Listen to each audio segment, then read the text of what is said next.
اور اگر تم لوگوں کو معلوم ہو کہ میاں بیوی میں انبن ہے تو ایک منصف مرد کے خاندان میں سے اور ایک منصف عورت کے خاندان میں سے مقرر کرو.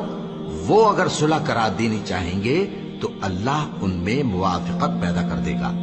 کچھ شک نہیں کہ اللہ سب کچھ جانتا ہے، سب باتوں سے خبردار ہے.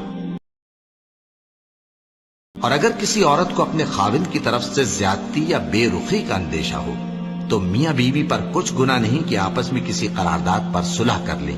اور صلح خوب چیز ہے، اور طبیعتیں تو خود غرضی کی طرف مائل ہوتی ہی ہیں. اور اگر تم نیکوکاری اور پرہیزگاری کرو گے تو اللہ تمہارے سب کاموں سے واقف ہے. کوئی مصیبت زمین میں اور خود تم پر نہیں پڑتی مگر پیشتر اس کے کہ ہم اس کو پیدا کریں ایک کتاب میں لکھی ہوئی ہوتی ہے، اور یہ کام اللہ کو آسان ہے. تاکہ جو فائدہ تمہیں حاصل نہ ہو سکا اس کا غم نہ کھایا کرو، اور جو تم کو اس نے دیا ہو اس پر اترایا نہ کرو. اور اللہ کسی اترانے اور شیخی بگارنے والے کو دوست نہیں رکھتا جو خود بھی بخل کریں اور لوگوں کو بھی بخل سکھائیں. اور جو شخص روح گردانی کرے تو اللہ بھی بے نیاز ہے، لائق حمد و ثنا ہے. کیا تم نہیں جانتے کہ اللہ ہر بات پر قادر ہے؟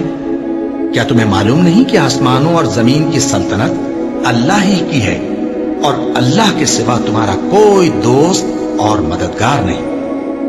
لوگوں، اپنے پروردگار سے ڈرو اور اس دن کا خوف کرو کہ نہ تو باپ اپنے بیٹے کے کچھ کام آئے اور نہ بیٹا باپ کے کچھ کام آ سکے.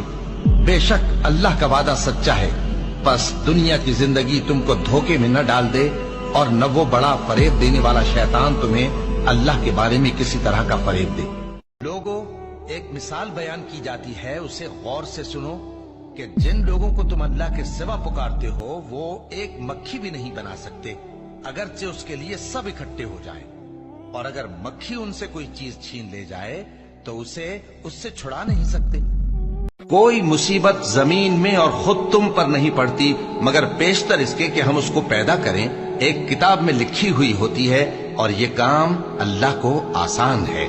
تاکہ جو فائدہ تمہیں حاصل نہ ہو سکا اس کا غم نہ کھایا کرو، اور جو تم کو اس نے دیا ہو اس پر اترایا نہ کرو. اور اللہ کسی اترانے اور شیخی بگارنے والے کو دوست نہیں رکھتا جو خود بھی بخل کریں اور لوگوں کو بھی بخل سکھائیں. اور جو شخص روح گردانی کرے تو اللہ بھی بے نیاز ہے، لائق حمد و ثنا ہے.